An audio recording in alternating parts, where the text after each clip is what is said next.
My name is Amber Vogt, and I'm an instructional design specialist. I work at the Renaissance Computing Institute, and I'm a member of the Biodata Catalyst Coordinating Center, known as BDC3.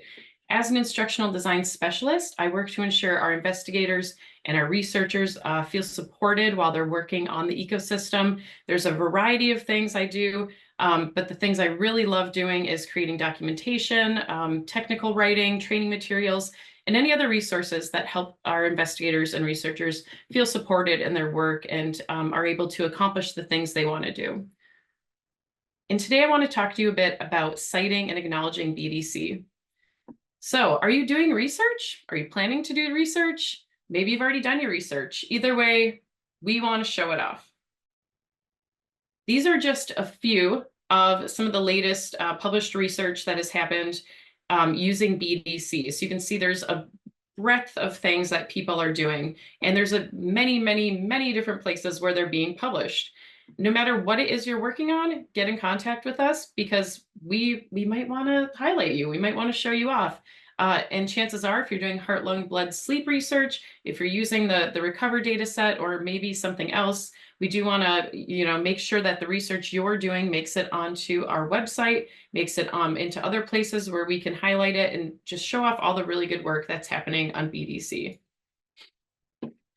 And I will be quick. I know we don't have a whole lot of time, so how to cite us. It's really not that hard. We do have a resource on our Gitbook documentation, which Natalie will either be putting in chat or may have already put in chat. But basically, for the citation of BDC, you really just cite the NHLBI and you cite the Biodata Catalyst. We have a DOI that's hosted on Zenodo, so that link goes to the end.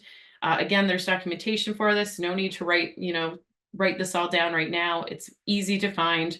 And I know when you're working on a publication, there are so many people, there's so many things, there's so many programs to remember. But when you cite BDC, it helps us and it helps us find you and show you off too.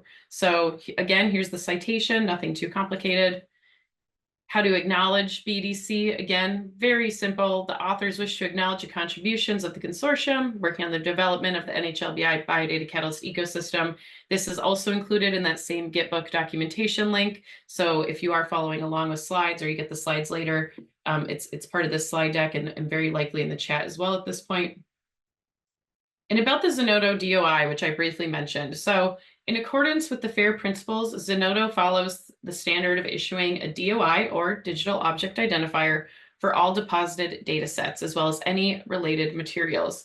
This unique persistent identifier makes the data permanently findable, identifiable, and retrievable on the web.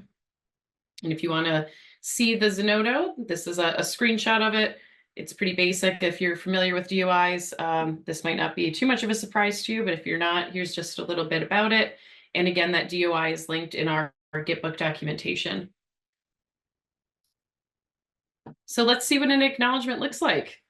Here's one. Again, very simple, not too hard to do, but this is perfect. We wish to acknowledge the contributions of the consortium working on BDC. This is a perfect example of how you can make sure that you acknowledge BDC in your publication.